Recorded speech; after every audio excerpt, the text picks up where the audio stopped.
we want to cover a few of the hottest coaching seats that that coaches are sitting on at this moment. We came together, we debated, we came up with three. Aaron and I, we're gonna go 3, 2, 1. One being the hottest. I'm gonna cover 3 and 2. And the way we kind of measured this, we had an internal kind of analysis. What is the expectation of the fan base for this particular team? What is the expectation for this coach? What kind of brand does this coach bring? Did they come from other big programs? Did they have success at other programs? And now are they at a program that success should have, migrated with them? What is the amount of talent on that team? How have they been performing as they've been a coach for this team? These are the type of things that kind of went into our analysis. Number 3 on this list, I don't think this is a surprise, but it's Mike Norvell at Florida State. In my opinion, it's kind of a little bit bad timing on his part. I think he peaked a little too early. He had a year or two of kind of mediocre results, and then one year that transfer portal just hit. They had a great quarterback who unfortunately got hurt late in the season.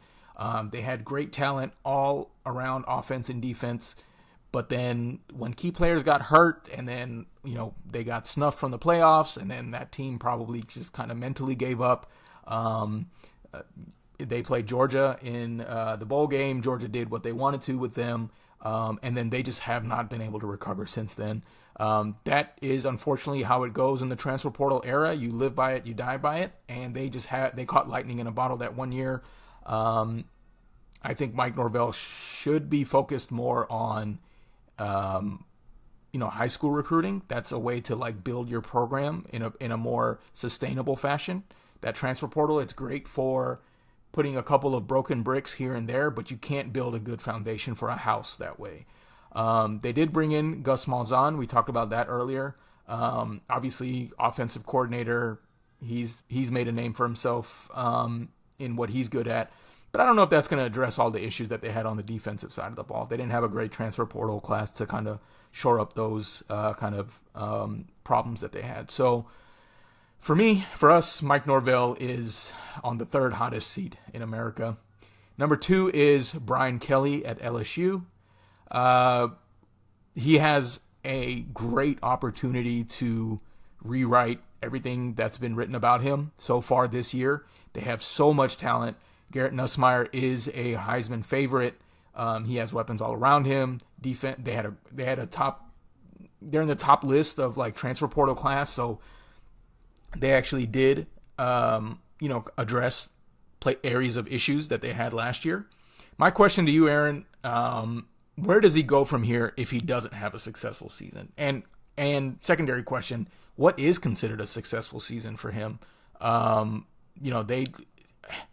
If I go back a couple years, they had Jaden Daniels who won the Heisman, but in my opinion, once he kind of realized that they weren't going to win the SEC, they weren't going to win the Natty, he just said, all right, forget it. Let's go ahead and make him, a Heisman winner. What's considered a successful season for Brian Kelly? And, if he doesn't make it happen this year, is it unrealistic to think that he doesn't get the boot, pun intended?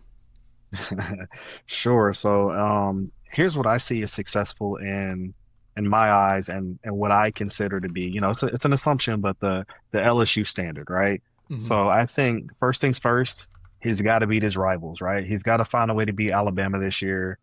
He's got to find a way to beat, Ole Miss and Florida, right? Yeah. Got to find a way to win those big games, right? The next thing is I think he has to make a run to be a playoff team this year. I think that would definitely offer him a lot more job security. That's the very security. least, I would say. That's the very least Yeah, he's got to do. Yeah. very least, right?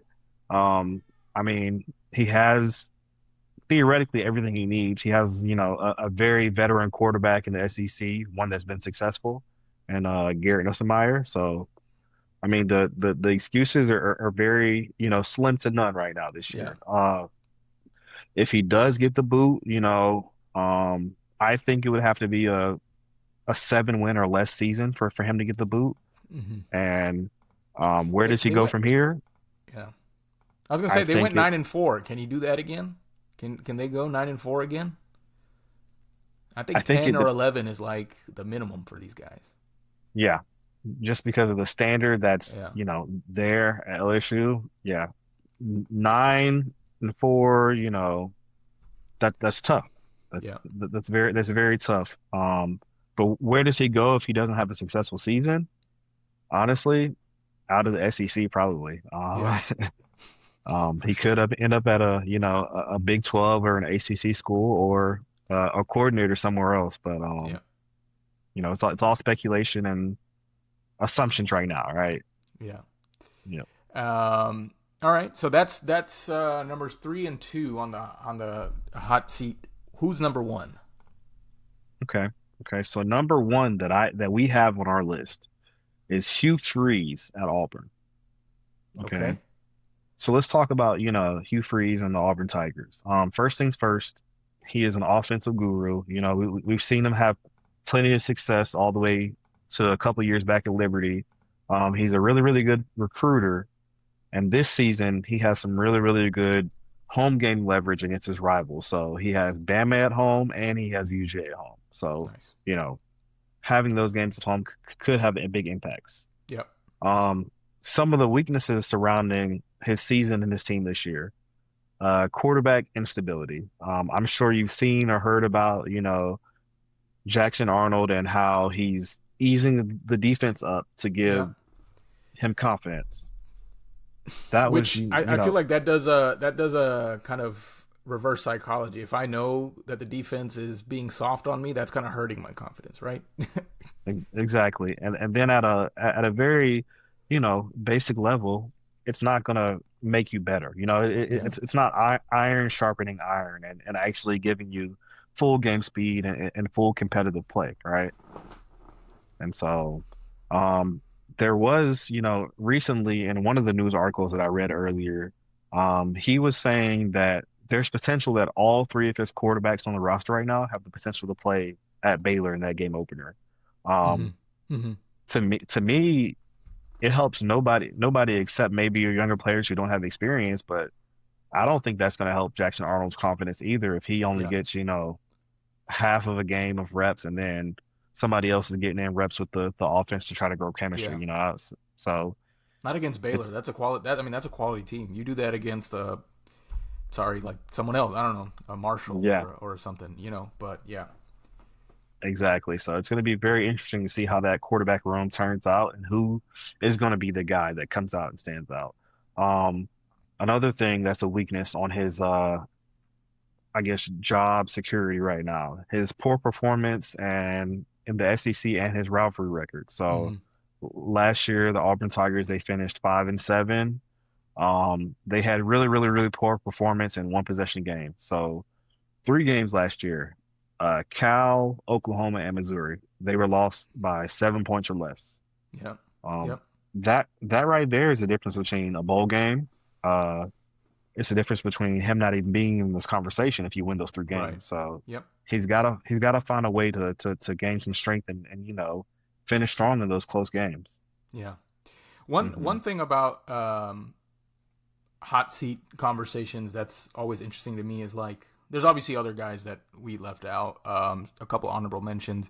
I think Billy Napier's kind of close to there.